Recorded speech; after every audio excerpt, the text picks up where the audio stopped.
was born and raised in Liberia.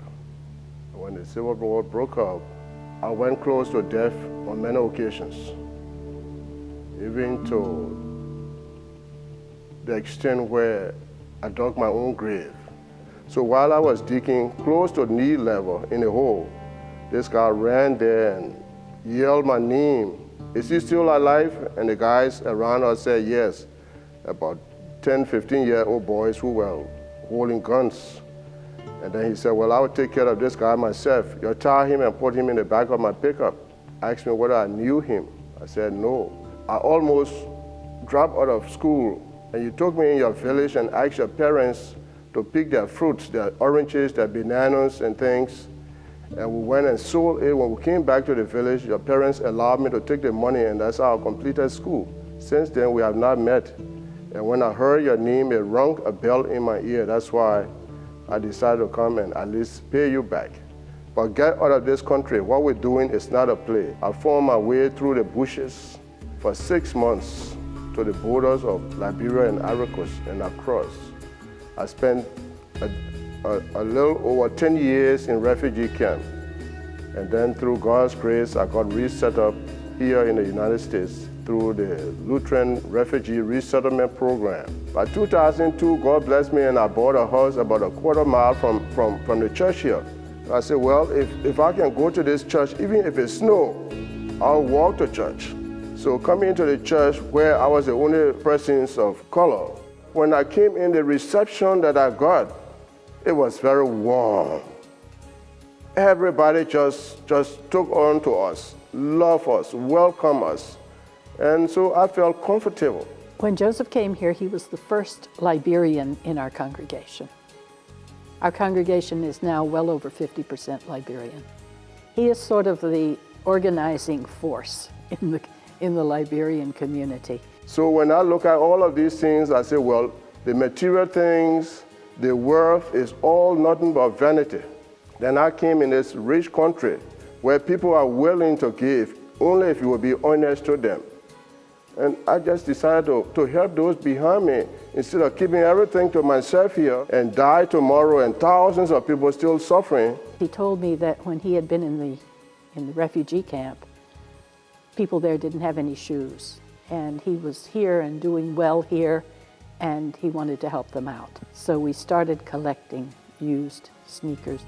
Joseph came to our offices in Holbrook. My wife and I owned a shipping company. Within 20 minutes to a half an hour, he had told us about the history of the 15-year Civil War, told us about the refugee camps and the conditions in Liberia. And at that point, my wife and I decided to help him as much as we could.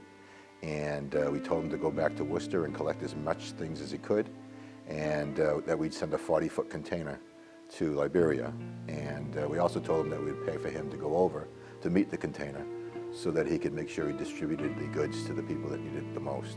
At the Ministry of Health and Social Welfare, I went there and asked them to please give me a list of all the orphanage homes they have around.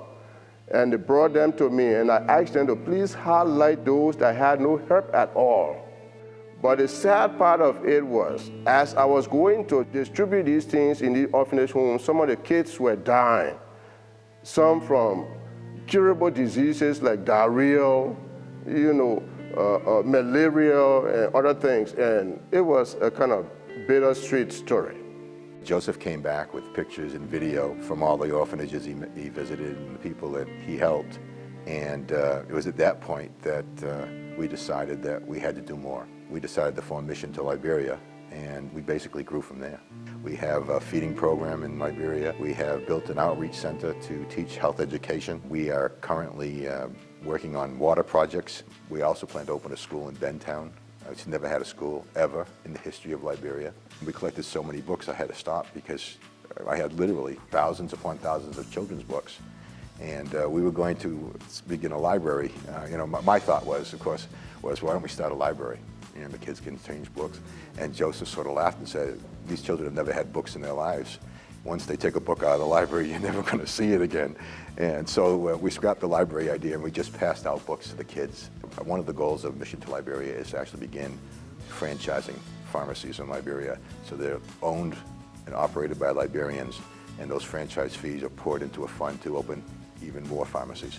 So hopefully in years to come, we'll have pharmacies all across Liberia operated by professional pharmacists. Joseph also comes back with stories of how hot it is over there. One time, the first trip over there, he called me up and said, "Oh, Pastor, it's so hot here." I said, "What's the matter?" "It's so hot." I said, "Joseph, you're African." But he had been here so long, he had adjusted here. He's been an inspiration. You know, he's changed my life, and I'm very thankful for that.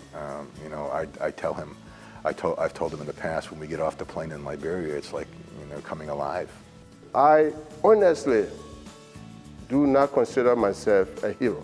You know, most of us from Africa, when we come over here, we come with the intention to look for money and get rich. We forget about relatives and friends all back home. But when you get in contact with somebody and ask that person for help, to help your people, and you honestly deliver that help, you know, it means a whole lot. To me, they are my hero because they did not know me from anywhere. I just simply appealed to them to help my people, that my people were suffering, and they believed me. They trusted me. And everything that is happening, I gave them the credit for it. What respect I have and regard for him. He's an extraordinary person. I've said this a million times, but it bears repeating. There are not many people around like Joseph, and this world would be so much better off if there were more.